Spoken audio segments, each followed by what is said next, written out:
ಮತ್ತೊಂದು breaking news ಇದೆ. ಮಂಡ್ಯದಿಂದ ಸುಮಲತಾ ಅಂಬರೀಶ್ ಸ್ಪರ್ಧೆ ಖಚಿತವಾಗ್ತಾ ಇರೋ ಹಿನ್ನೆಲೆ ಅಂಬರೀಶ್ರ ಹಳೆಯ ಮನೆ ಇದೀಗ ಸುಮಲತಾರ ಅಧಿಕೃತ ಕಚೇರಿಯಾಗಿ ಮಾರ್ಪಾಟಾಗ್ತಾ ಇದೆ. ಈ ಬಗ್ಗೆ ಮಾಹಿತಿ ಲಭ್ಯ ಆಗ್ತಾ ಇದೆ. ಅಂಬರೀಶ್ ಅವರು ಈ ಹಿಂದೆ ಇದ್ದಂತಹ ಹಳೆಯ ಮನೆ ಸುಮಲತಾ ಅವರು ಈಗ ಅದನ್ನು ಕಚೇರಿಯನ್ನಾಗಿ ಮಾಡಿಕೊಂಡಿದ್ದಾರೆ. ಜನಸಂಪರ್ಕ ಕಚೇರಿ. ಹಾಗೆಯೇ ಈ ಹಿಂದೆ ಅಂಬರೀಶ್ ಅವರು ಬಾಡಿಗೆಗೆ ಪಡೆದಂತಹ ಮನೆಯೇ ಈಗ ಕಚೇರಿಯನ್ನು ಮಾಡಿಕೊಂಡಿದ್ದಾರೆ. ಮಂಡ್ಯದಲ್ಲಿರುವಂತಹ ಚಾಮುಂಡೇಶ್ವರಿ ನಗರದ 3ನೇ ಕ್ರಾಸ್ನಲ್ಲಿ ಇರುವಂತಹ ಅಂಬರೀಶ್ ಅವರ ನಿವಾಸ ಅದು. ಸದ್ಯಕ್ಕೆ ಅಂಬರೀಶ್ ಅವರ ಹಳೆಯ ಮನೆಯಲ್ಲೇ ಸುಮಲತಾ ಕಾರ್ಯಾರಂಭ ಮಾಡ್ತಾ ಇದ್ದಾರೆ. ಯಾಕೆಂದರೆ ಈಗಾಗಲೇ ಬಾಡಿಗೆ ಮನೆ ನೋಡೋದಕ್ಕೆ ಮುಂದಾಗಿದ್ರು. ಬಾಡಿಗೆ ಮನೆ ಬೇಡ, ಸ್ವಂತ ಮನೆ ಖರೀದಿ ಮಾಡೋಣ ಅಂತ ಕೂಡ ಸಾಕಷ್ಟು ಜನ ಅವರಿಗೆ ಹಿತನುಡಿಯನ್ನು ಹೇಳಿದರು. ಈಗ ಸದ್ಯಕ್ಕೆ ಅಂಬರೀಶ್ ಅವರಿದ್ದಂತಹ ಹಳೆಯ ಮನೆಯಲ್ಲಿ ಸುಮಲತಾ ಕಾರ್ಯಾರಂಭವನ್ನು ಮಾಡ್ತಾ ಇದ್ದಾರೆ. ಇದೇ ಮನೆಯಲ್ಲಿ ಅಂಬರೀಶ್ ಅವರು ಗೆಲುವನ್ನು ಕೂಡ ಕೊಂಡಿದ್ರು. ಸೊ ಹಾಗಾಗಿ ಇದೇ ನಿವಾಸದಲ್ಲಿ ಈಗ ಕಾರ್ಯಾರಂಭವನ್ನು ಆರಂಭ ಮಾಡ್ತಾ ಇದ್ದಾರೆ.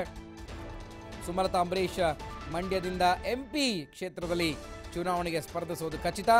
ಸೊ ಹಾಗಾಗಿ ಇದೇ ಮನೆಯಲ್ಲಿ ಗೆಲುವು ಕಂಡಿದ್ದಂಥ ಅಂಬಿ ಸುಮಲತಾಗೂ ಕೂಡ ಗೆಲುವು ತಂದುಕೊಡುತ್ತಾ ಈ ಲಕ್ಕಿ ಮನೆ ಅನ್ನುವಂತಹ ಕುತೂಹಲ ಮತ್ತು ಆಸೆ ಜಾಸ್ತಿ ಆಗ್ತಾ ಇದೆ. 2013ರಲ್ಲಿ ವಿಧಾನಸಭಾ ಚುನಾವಣೆಗೂ ಮುನ್ನ ಅಂಬರೀಶ್ ಈ ಒಂದು ಮನೆಯನ್ನು ಬಾಡಿಗೆ ಪಡೆದಿರ್ತಾರೆ.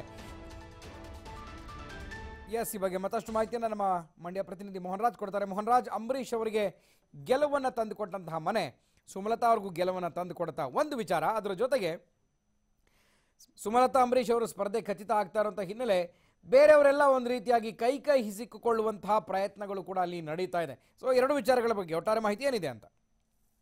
ಖಂಡಿತವಾಗ್ಲೂ ಗುರುಪ್ರಸಾದ್, ಇದೀಗ ಅಂಬರೀಶ್ ಅವರ ಪತ್ನಿ ಸುಮಲತಾ ಅಂಬರೀಶ್ ಅವರು ಅದೃಷ್ಟದ ಮೊರೆ ಹೋಗಿದ್ದಾರೆ ಅಂತಾನೆ ಹೇಳ್ಬೋದು. ಅಂದ್ರೆ ಅಂಬರೀಶ್ ಅವರು 2013ನಲ್ಲಿ ಮಂಡ್ಯ ವಿಧಾನಸಭಾ ಕ್ಷೇತ್ರದಿಂದ ಸ್ಪರ್ಧೆ ಮಾಡಿದಂತ ಸಂದರ್ಭದಲ್ಲಿ ಮಂಡ್ಯದ ಚಾಮುಂಡೇಶ್ವರಿ ನಗರದಲ್ಲಿ ಒಂದು ಬೃಹತ್ ಬಂಗಲೆಯನ್ನ ಮಾಡ್ಕೊಂಡಿರ್ತಾರೆ.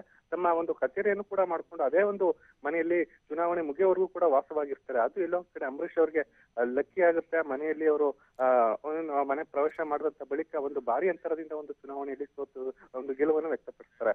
ಆದ್ರೆ ಆ ಗೆಲುವು ಕಾಣೋದಕ್ಕೂ ಮುನ್ನ ಅಂಬರೀಶ್ ಅವರು 2 ಚುನಾವಣೆಯಲ್ಲಿ ಸತತವಾಗಿ ಸೋಲನ್ನಪ್ಪಿರ್ತಾರೆ. ಇದು ಎಲ್ಲೋ ಒಂದ್ ಕಡೆ ಅಂಬರೀಶ್ ಅವರ ರಾಜಕೀಯಕ್ಕೆ ಕೂಡ ದೊಡ್ಡ ಹಿನ್ನಡೆ ಆಗಿರುತ್ತೆ. ಈ ನಿಟ್ಟಿನಲ್ಲಿ ಅಂಬರೀಶ್ ಅವರ ಮನೆಗೆ ಬಂದಂತ ಬಳಿಕ ಒಂದು ಗೆಲುವನ್ನ ಕಾಣ್ತಾರೆ. ಇದೀಗ ಸುಮಲತಾ ಅವರು ಕೂಡ ಅದೇ ಸ್ಟ್ರಾಟಜಿಯನ್ನು ಅನುಸರಿಸ್ತಾ ಇದ್ದಾರೆ. ಅದೇ ಮನೆಗೆ ಬೇಕಂತ ಏನು ಹಿಂದೆ ಇದ್ದಂತವ್ರನ್ನ ಖಾಲಿ ಮಾಡಿಸಿ ಬೇರೆ ಮನೆಗೆ ಶಿಫ್ಟ್ ಮಾಡಿಸುವಂತ ಮುಖಾಂತರ ಅದೇ ಮನೆಗೆ ಸುಮಲತಾ ಅವರು ಇದೀಗ ಅಧಿಕೃತವಾಗಿ ಪ್ರವೇಶ ಮಾಡಿದ್ದಾರೆ. ಇದು ಎಲ್ಲ ಒಂದ್ ಕಡೆ ಸುಮಲತಾ ಅವರಿಗೆ ಈ ಮನೆ ಕೂಡ ಅದೃಷ್ಟ. ಅಂದ್ರೆ ತಮ್ಮ ಪತಿಗೆ ಕೂಡ ಏನು ಅದೃಷ್ಟವಾಗಿ, ತಮಗೂ ಕೂಡ ಇದು ಅದೃಷ್ಟವಾಗಿ ನಾನು ಈ ಬಾರಿ ಚುನಾವಣೆಯಲ್ಲಿ ಗೆಲುವು ಕಾಣ್ತೇನೆ ಅನ್ನುವಂಥದ್ದು ಸುಮಲತಾ ಅವರ ವಿಶ್ವಾಸ ಆಗಿದೆ. ಈ ನಿಟ್ಟಿನಲ್ಲಿ ಈಗಾಗಲೇ ಅವರು ಆ ಮನೆಯನ್ನ ಬಾಡಿಗೆಯಾಗಿ ಪಡ್ಕೊಂಡಿದ್ದಾರೆ. ಇನ್ನು 2-3 ದಿನಗಳಲ್ಲಿ ಅವರು ಅಧಿಕೃತವಾಗಿ ಮನೆಯನ್ನ ಪ್ರವೇಶ ಮಾಡಿದ್ದಾರೆ. ಜೊತೆಗೆ ಕಾರ್ಯಕರ್ತರು ಬಂದಂತ ಸಂದರ್ಭದಲ್ಲಿ ಅವರಿಗೆ ಮಾತನಾಡಿಸೋದಕ್ಕೂ ಕೂಡ ಈ ಮನೆ ಒಂದು ಅನುಕೂಲ ಆಗುತ್ತೆ ಅನ್ನುವಂತ ನಿಟ್ಟಿನಲ್ಲಿ ಈಗಾಗಲೇ ಅವರು ಆ ಮನೆಯನ್ನ ಒಂದು ಬಾಡಿಗೆ ಪಡ್ಕೊಂಡಿದ್ದಾರೆ ಅಂತ ಹೇಳ್ಬೋದು Guruprasad. Okay, thank you Maharaj ಮಾಹಿತಿಗೆ.